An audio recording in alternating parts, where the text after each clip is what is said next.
What is up, Guru Gang? I'm back. If you are new here, welcome to my channel where I talk all things beauty content related. So whether that be Bath and Body Works, a haul of some kind, a perfume review like we are going to do today, and various things of that nature. If you're into that kind of content, then please consider subscribing to my channel. I would greatly appreciate it as we are super close to hitting my goal of 5K. But without further ado, you guys, I know most of you are super anxious to hear a review on this because I have not seen any reviews on this except for one on Instagram.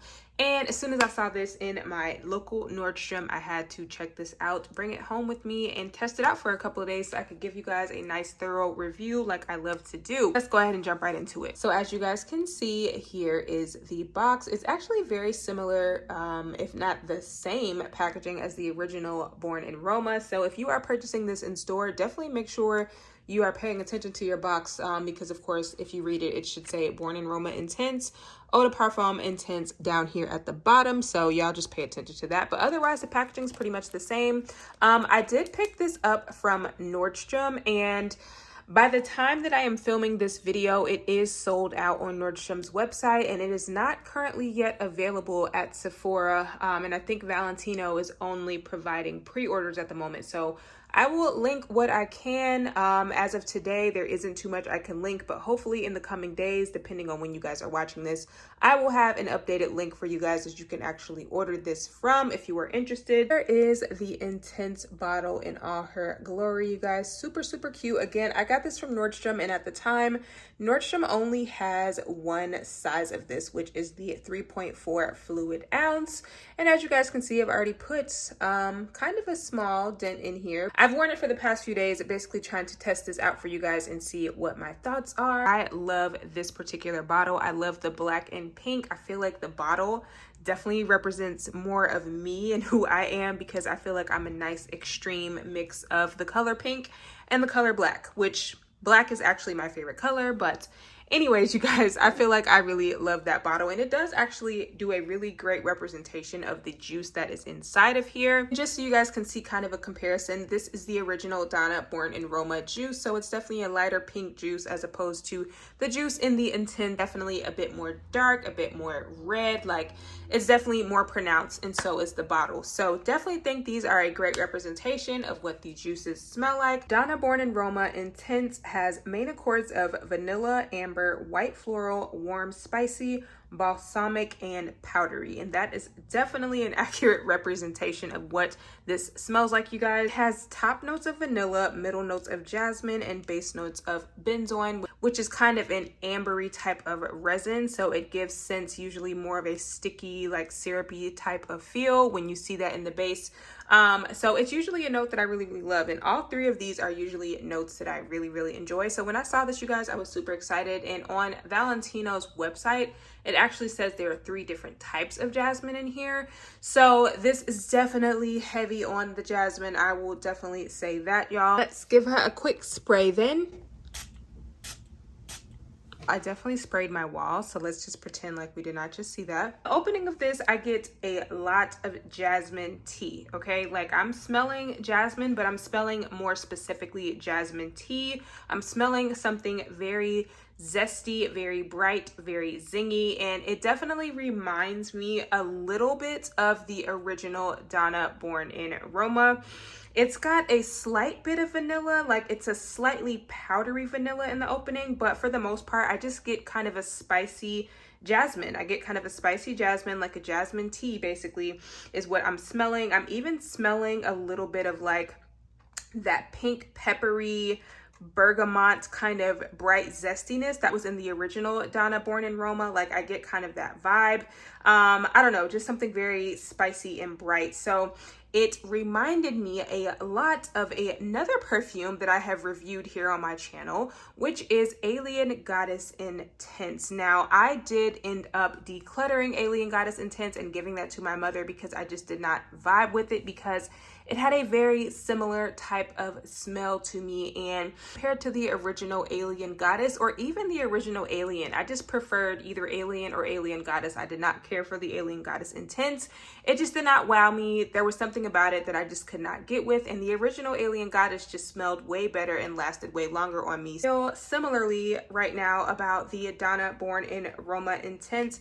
Immediately in the opening, I was not blown away. I did not immediately smell it and say, wow, this smells great. You know, it kind of intrigued me to where I wanted to keep smelling it and figure out what I was smelling, but it wasn't something that I instantly smelled and was like, ooh, that smells good, which is definitely the way that I feel when I smell the original Donna Born in Roma. So the Donna Born in Roma Intense actually has very similar notes to Alien Goddess Intense. So if you own that perfume, I definitely feel like you should smell that one if you want to kind of get an idea of what this one smells like in the opening, because they do smell very similar to me and to my nose. So in comparison to the original Donna Born in Roma, I feel like the original opens up way fruitier. There's like a burst of bright, zesty fruits, and it's just sweeter in the opening. It's more playful, it's more girly, it's more fun. Versus the Donna Born in Roma Intense, it definitely opens up way more serious, like you're kind of slapped in the face with that slightly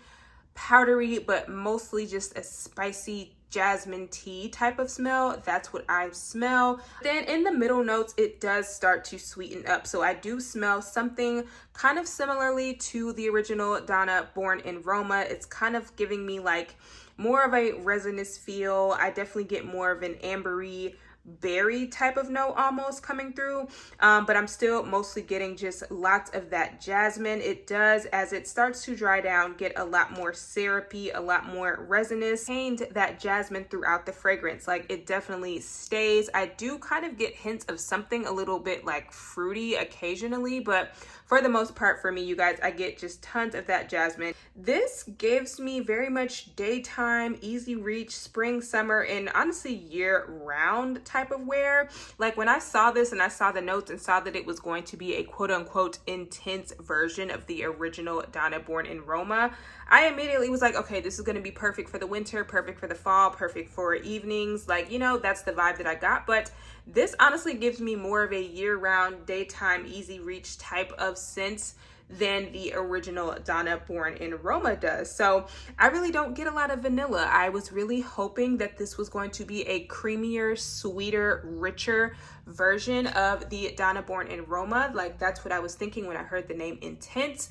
But to me, it's just a more floral version. Like it's just more of a fresher floral version, but it's also a little bit more dark and mysterious and syrupy. Like it's really kind of hard to explain, you guys. Like I do get a small tidbit of maybe like how this scent was inspired by the original Donna Born in Roma, but for the most part, I feel like it just takes out a lot of the sweetness that I really loved about Donna Born in Roma, turned it into something a little bit more floral. Once it fully dries down, it does get a lot more dense and thick and syrupy in the base. It also gets a little bit more powdery in the full dry down. Overall, once it's completely dried down, you guys, like compared to the original, it does give me a good 5 to 6 hours of wear. To the original, you know, that one gave me maybe a good solid 2 to 3 hours, maybe 4 on a good day that I was layering. But the original was stronger in scent to me.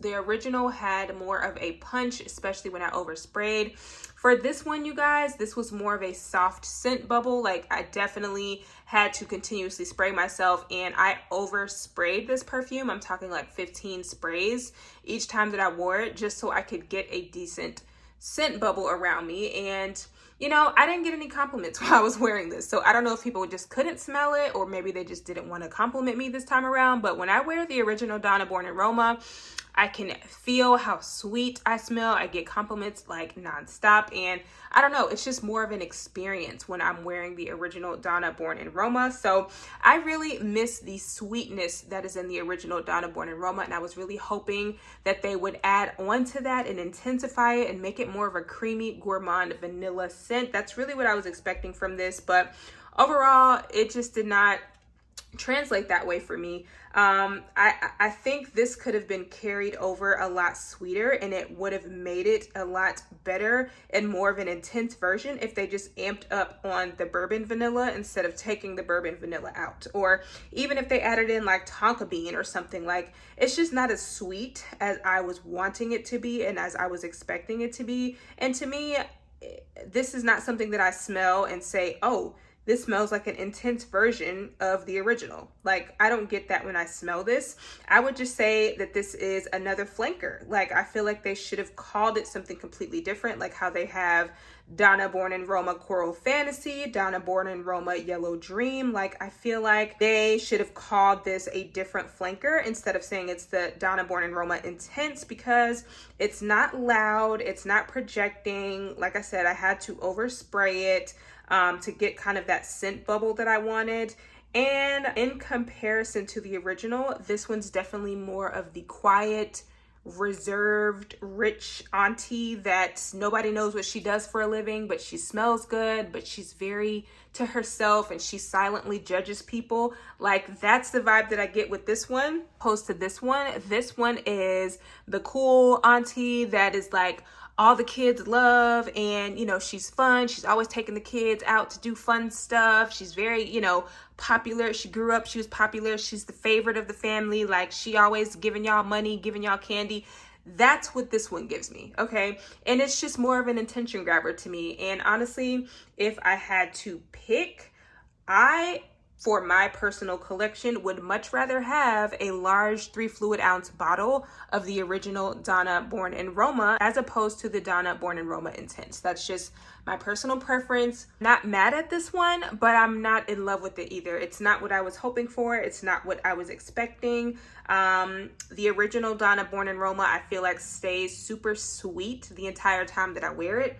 And it's just a more enjoyable fragrance for me to wear. As the intense version, it just never really gets super sweet. It just kind of remains that very heavy jasmine, kind of spicy, slightly syrupy, ambery type of scent. It does get more powdery and dense and thick and syrupy, but it just doesn't get sweeter for me. I just wish there was more vanilla or creamier vanilla, tonka bean, something to really make this feel like, wow, this is an intense version of Donna Born in Roma, which I love, by the way. So yeah, I just wasn't in love with this one, you guys. Unfortunately, it just did not do what I was hoping for it to do.